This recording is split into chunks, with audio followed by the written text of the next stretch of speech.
కావున ఆశీర్వాదానికి ముందు కష్టాలు ఉంటాయి.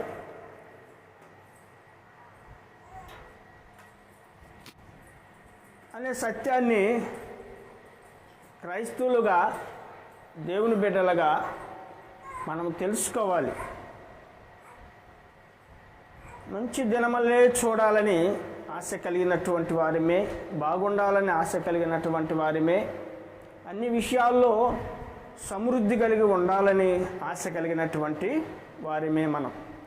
అయినను కానీ వాటికి ముందు శ్రమలనేటి, కష్టాలనేటి, కన్నీరు అనేటిది, ఇబ్బంది అనేటిది, ఇరుకు అనేది, చాలా తీవ్రమైనటువంటి కష్టాలను ఎదుర్కోవాలనేది మొట్టమొదటిగా మనము గుర్తెరగాలి.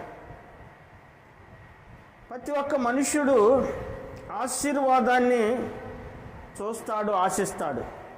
అయితే అది కనపడక ముందు కష్టము మొట్టమొదటిగా మనిషికి కనిపిస్తుంది.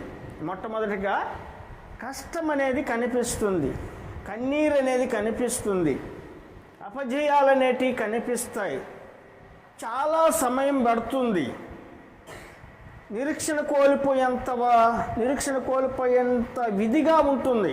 ఇంకా ఎప్పుడు, ఇంకా ఎన్ని రోజులు దేవుడు నన్ను అనస్తాడు, ఇంకా ఎన్ని రోజులు నన్ను చూడక ఉంటాడు, ఇంకా ఎన్ని రోజులు ఆయన కనికరించకుండా ఉంటాడు, ప్రభువా అని తీవ్రమైనటువంటి ప్రార్థన, విశ్వాసంలోకి వచ్చేటువంటి స్థితిలోకి మనము వస్తాం. హల్లెలూయా. దేవుని నామానికి మహిమ కలుగును గాక. బైబిల్ కూడా స్పష్టంగా చెప్తుంది, దేవుని బిడ్డలైనటువంటి వారు దేవుడు ఆశీర్వదించిన తర్వాత వారి సంతానం అభివృద్ధి చెందినది. దాదాపు ఐగుప్తు నుంచి బయలుదేరినప్పుడు లక్షలలో వారు ఉన్నారు. ఇంతని మనము చెప్పలేనంత మందిగా వారు దాదాపు 12 లక్షల మంది అని, కొంతమంది ఇంకా ఎక్కువని మరి బైబిల్ పరిశోధకులు తెలియజేశారు. దాదాపు అట్టి జనులు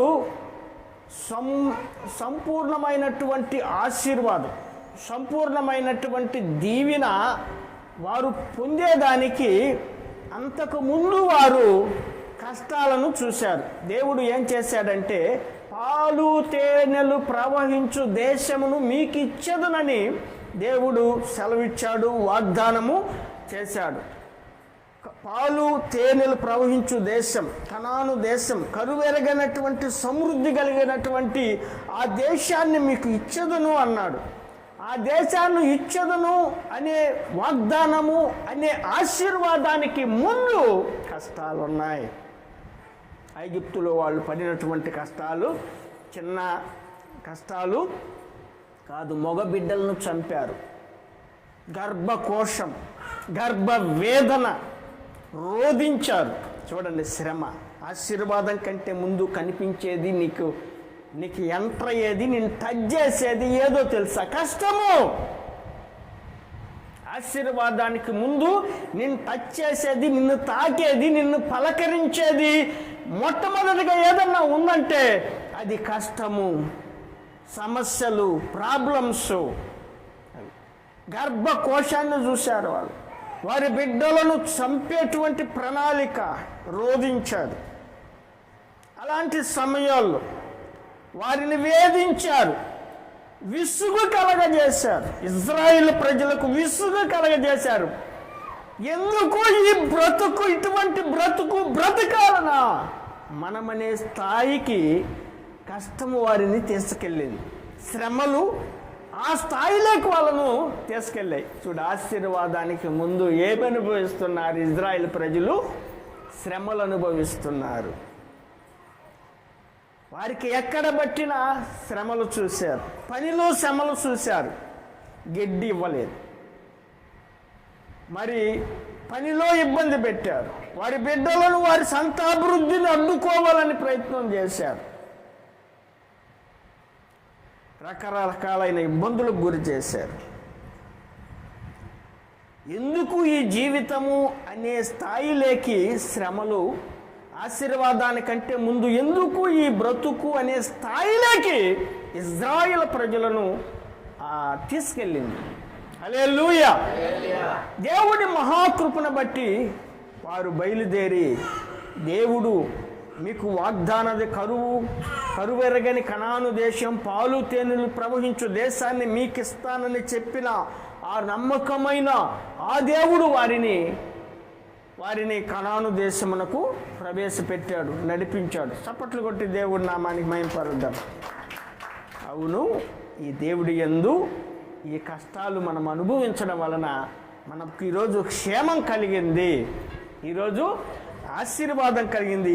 ఒక స్థిరమైనటువంటి దేశాన్ని మన సంతానానికి, మన ప్రజలకు దేవుడు అనుగ్రహించాడు అని వారు సంతోషించారు. స్థిరమైనటువంటి ఆశీర్వాదం వచ్చింది వారికి. ఎలాంటిది?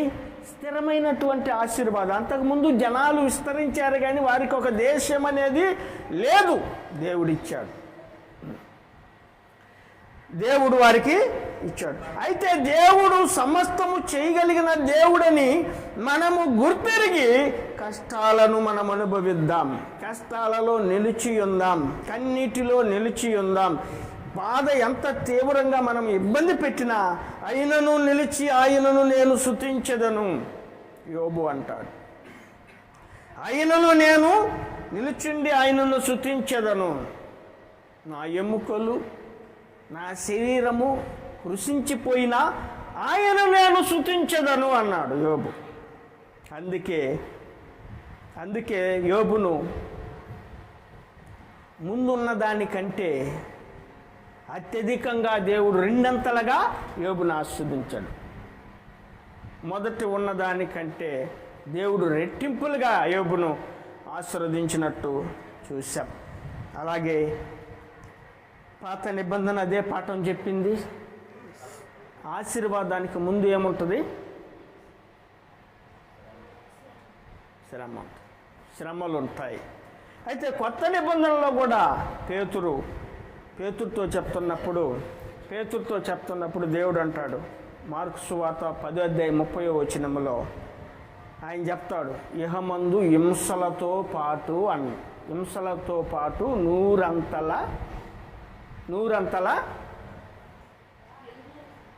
నూరంతల దీవెనలు వస్తాయి. ఇళ్లను పోగొట్టుకున్న వాటిని అన్నిటిని బట్టి దేవుడు జ్ఞాపకం, నూరంతల దీవులు. ఇహమందు హింసల తర్వాత ఆశీర్వాదాలు.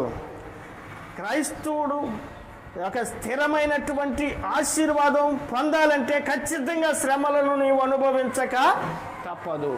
హల్లెలూయా. దేవుడి నామానికి మహిమ కలుగునుగాక. శ్రమలు అనేటివి అనుభవించాలి, శ్రమల్లో నిలిచి ఉండడము మనం నేర్చుకోవాలి.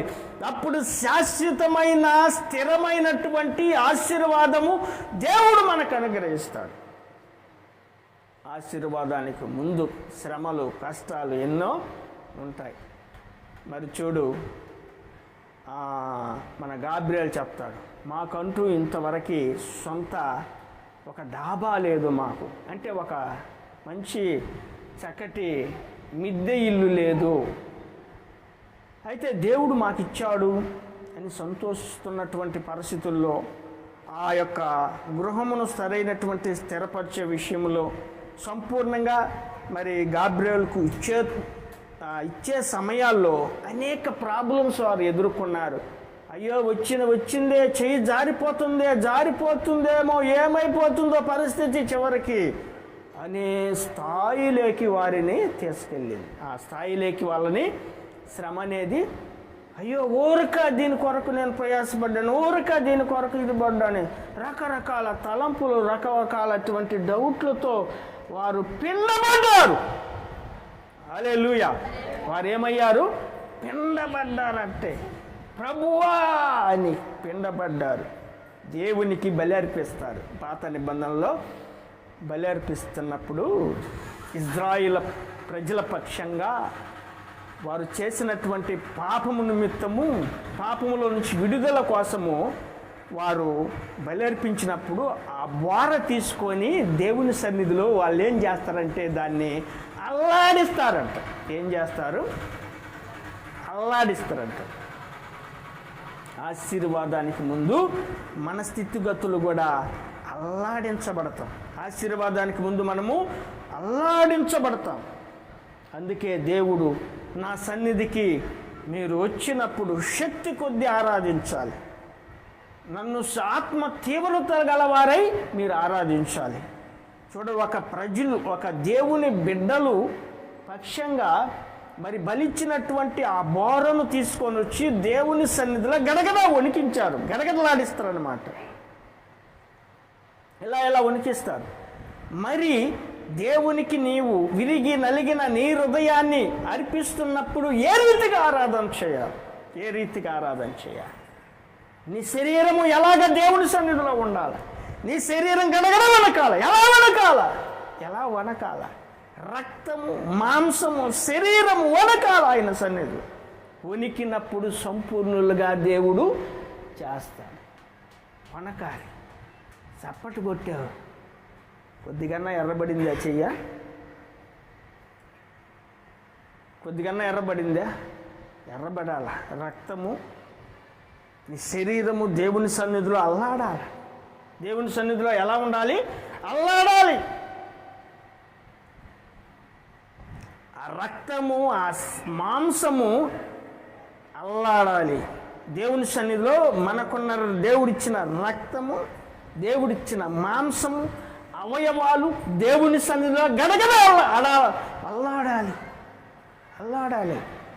అప్పుడే సంపూర్ణంగా దేవుడు మనల్ని అంగీకరిస్తాడు.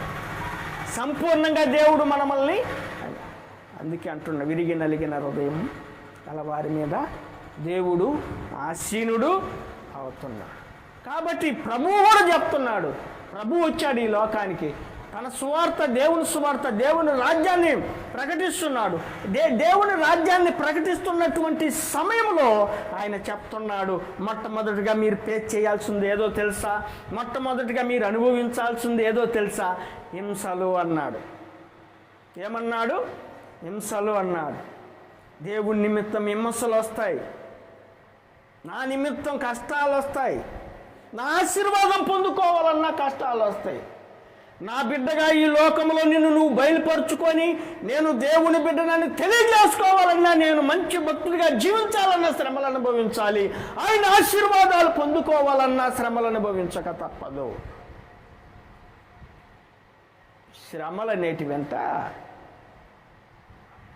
శ్రమలనేటివి మారు రూపంలో వచ్చే ఆశీర్వాదాలు.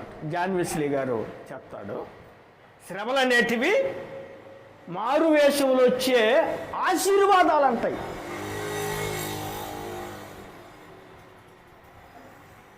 చూడండి, దేవుడు చెప్పాడు, శ్రమటోరిస్తే నీ కుటుంబం సమృద్ధిగా ఆహారము తింటుంది. అంటే కష్టపడకుండా ఆహారము రాదు. హింసలు, శ్రమలు అనేటివి పొందకుండా దేవుని ఆశీర్వాదం పొందుకోలేవు. అంతే. చూద్దాం, ఆదికాండం 41వ అధ్యాయం 40 నుంచి 46 వరకు.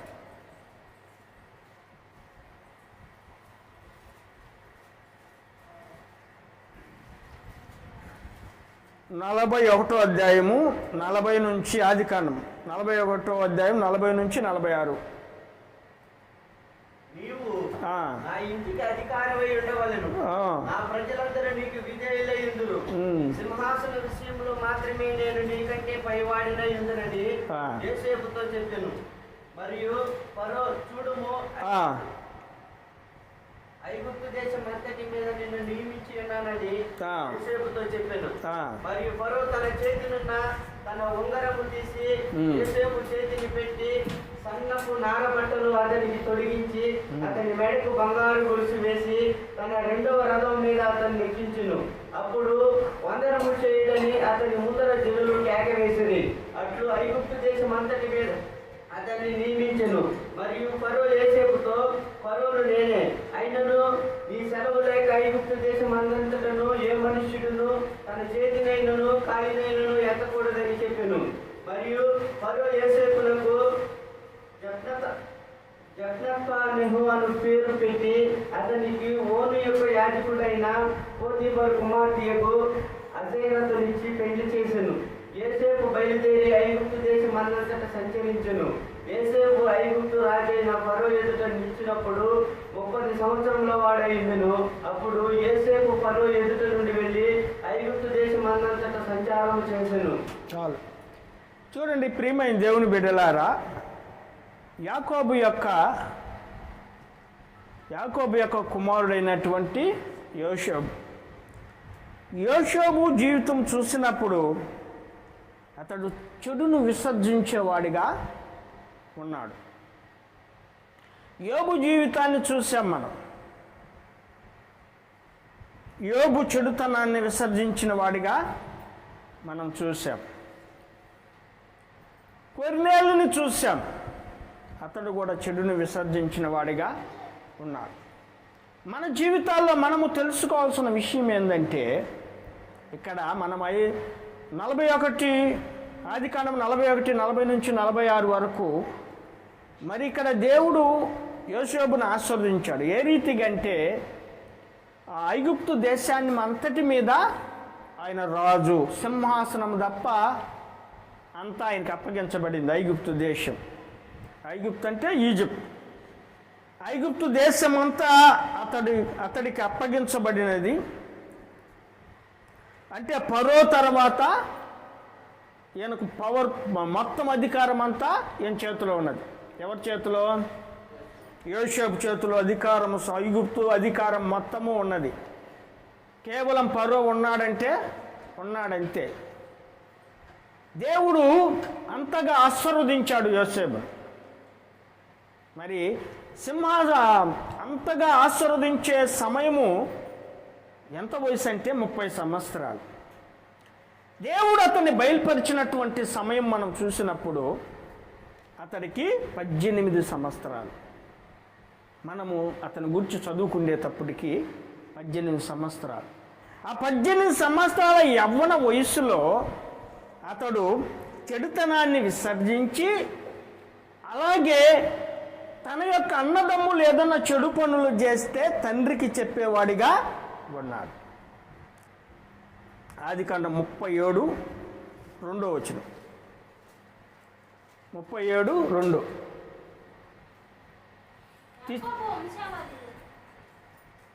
చదువు 2 ఆదికాండము 30. తన సహోదరులతో కూడా మందను మేపుచుండెను.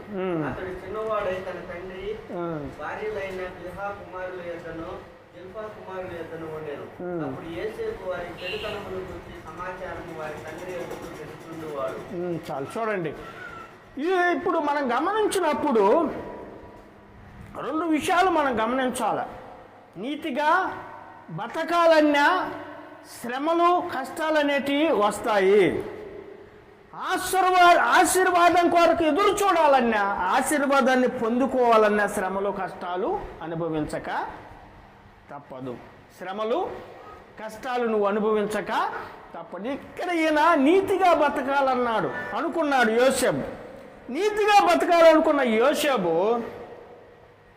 తన అన్నదమ్ములు చెడును తండ్రికి చెప్పాడు. ఇలా చేశారు, అలా తిన్నారు, అలా మందు తాగారు, ఇలా అమ్మాయిల్ని వాళ్ళు ఏడిపించారు, అన్న ఇలా చేశాడు, అన్నోళ్ళు ఇలా చేసి పలానా ఇలా చేశాడు అని వారి చెడుతనమును తండ్రి వద్దకు తీసుకొస్తూ ఉండేవాడు, చెప్తూ ఉండేటువంటి వాడు. ఆదికాండం 37, 10, 11 వచనాలు చదువు. అతడు తన తండ్రితోనూ తన సహోదరులతోనూ అది తెలియచెప్పినప్పుడు అతని తండ్రి అతనితో, నీవు కనీస ఈ కళ ఏమిటి? నేను తల్లియు నీ సహోదరులను నిశ్చయముగా వచ్చి నీకు సాష్టాంగపడదుమని అతన్ని గద్దించెను. అతని సహోదరులు అతని యందు అసూయపడింది. అయితే అతని తండ్రి ఆ మాట జ్ఞాపకం ఉంచుకోలేను. అతని సహోదరు చాలు కావున ఒక కలగన్నాడు యోసేపు కలగన్నాడు. దేవుడు ఆశీర్వదిస్తున్నాడు. యోసేపును ఆశీర్వదించి ఆ కళ ఏంటంటే సూర్యచంద్రులు 11 నక్షత్రాలు ఆయనకి సాష్టాంగ పడినట్లుగా ఆ కళను దేవుడు చూపించాడు. మరి ఆ కళ, యాకోబు కూడా భక్తిపరుడు కాబట్టి ఆ కళ గురించి అర్థం చేసుకొని యాకోబు ఏమంటుండో, అవురా నేను మీ అమ్మ మీ అన్నోళ్ళు నీకు మేము సాష్టాంగ నమస్కారం చేయాలనా, నీకు లోబడాలనా, నీకు మేము దాసులం కావాలనా, నీకు మేము దాసులం కావాలనా అని కోపడ్డారు. అయితే దేవుని విషయాల్లో నీతిగా పరిశుద్ధంగా జీవించాలన్నా, దేవుని కార్యాలను మరి దేవుని విషయాల్లో ఎదుగుతూ ఉండాలన్నా అక్కడ కూడా శ్రమలో అనుభవించాలంట. నీతిగా బతకాలన్నా కష్టాలు అనుభవించాలంట. శ్రమలు కష్టాలు అనుభవించాలి. నీతిగా బతకాలన్నా, దేవుని కొరకు నీతిగా నేను ఉండాలన్నా శ్రమలు వస్తాయి. చూడండి, వాళ్ళు చేసే చెడు పని చెప్పాడు కాబట్టి ఇతడి మీద పగబట్టారు. అన్నదమ్ములు యోషువ మీద పగబట్టారు. నా వైపు చూడండి, గమనించండి. వాక్యం పగబట్టారు. మనము గమనించినప్పుడు ఇతరులు చేస్తున్నది తప్పు అని చెప్పినప్పుడు కూడా మనము ఎవరు చెప్తారు ఇతరులు చేసేది తప్పు అని? రైట్గా నడిచేటువంటి వాళ్ళు, నీతిగా బతికే వాళ్ళు ఇది మంచి పద్ధతి కాదు అని చెప్తారు. నీతిగా బతికే వాళ్ళు ఇది నీకు మంచి పద్ధతి కాదు, మంచి పని కాదని. అందుకే బాప్తిస్మిచ్చు యోహాను ఏరోదుతో ఏమంటాడంటే, నీ సహోదరుని భార్యను ఉంచుకోవడము ఇది నీకు మంచిది కాదు అన్నాడు. ఆ మంచిది చెడును, నీ జీవితంలో చెడు ఉందని చూపించడం వలన అతనికి దానికి ఫలితంగా బాప్తిస్మిచ్చు యోహాను యొక్క తలను కొట్టించారు. తప్పు. నీతిగా జీవించాలన్నా శ్రమలు వస్తాయి, కష్టాలు వస్తాయి అనేది కూడా మీరు గుర్తెరగాల. దేవుని బిడ్డలుగా అప్పుడు వేరు, అప్పుడు ఎట్టయినా జీవించవచ్చు, అబద్ధాలు ఆడవచ్చు, మోసాలు చేయొచ్చు, దొంగతనాలు చేయొచ్చు, అవి లెక్కలేక రావు. ఇక్కడ దొంగతనం చేయకూడదు, అబద్ధాలు ఆడకూడదు, పొరుగువాడిని ఆశయకూడదు. ఒక మంచి జీవితాన్ని మనము జీవించాలి. మంచి దేవుని బిడ్డలుగా నిలబడాలి, పరిశుద్ధతను కాపాడుకోవాలి, నీతిగా బతకాలి. కాబట్టి నీతిగా బతకాలన్నా కూడా కష్టాలు వస్తాయి. కావున ఇక్కడ దేవుడు ఆశీర్వాదాలు, దేవుని కార్యాలను ఎదుర్కొంటున్న సమయాల్లో కూడా ఆ దేవుని కొరకు నిలబడ్డప్పుడు కూడా శ్రమలు వస్తాయి. మేము ప్రారంభ దినాల్లో పరిచర్యకు వచ్చిన తర్వాత ఆ ప్రారంభ దినాల్లో కొన్ని కష్టాలు పడ్డాం. ఆ కష్టాలను బట్టి మాకు సరైన వస్త్రం లేదు, సరైన ఆహారం లేదు, సమాధానం లేదు, సంతోషం లేదు. అలా పరిచర్యలో నేను ఏదైనా కానీ ఎట్టయినా కానీ ఉండాలి, ప్రభు కొరకు జీవించాలి, ప్రభు కొరకు నిలబడాలి అనుకుంటా ఉన్నాం. భాస్కమ్మ గారు అప్పుడు ఇంకా అనుభవం లేక రాలేదు. దేవుని నమ్ముకొని నాతో పాటు వచ్చింది కానీ నమ్ముకున్నది కానీ అంత అనుభవం రాలేదు. కాబట్టి చూడు, మేము ప్రభు మా జీవితం ఎలాగుందని దుఃఖపోతూ ఉండేదన్నమాట. ఇలా అయిపోయిందేంది మన పరిస్థితి, ఇలా అయిపోయిందేంది, సరైనటువంటి బట్టలు లేవు, సరైన ఆహారం లేదు, మనకి ఏమీ లేదే, ఏంటి పరిస్థితి అని చాలా దుఃఖపోతూ ఉండేటువంటి సమయం. ఆ సమయాల్లో ఒక సేవకుడు అన్నాడు, ఎందుకయ్యా అంత కష్టాలు పడతారు, అంత శ్రమలు పడతారు, ఎందుకు వెనక్కి వెళ్ళిపోవచ్చు కదా అన్నాడు. సేవకుడు ఏమన్నాడు, ఎందుకు అన్ని దేవుని సేవ అంటే మరి అన్ని కష్టాలు పడాలా? నీకు కలిసి వచ్చినట్లేదు సేవ, నువ్వు వెనక్కి వెళ్ళిపోవచ్చు కదా, లక్షణంగా ఉండొచ్చు కదా. అప్పుడు నువ్వు సేవకు వచ్చేటప్పుడు చాలా బాగుండేవాడివి, ఇప్పుడు చాలా వికారంగా ఉన్నావు, నీ పరిస్థితి చాలా ఉన్నది, సరిగా బట్టలు లేవు, ఎందుకు ఇలా చేయాలి, నీకు వచ్చి రాలేదేమో, నీకు కలిసి రాలేదేమో, నీకు కుదిరేటట్లేదేమో, వెనక్కి వెళ్ళిపోవచ్చు కదా అన్న. హల్లెలూయా.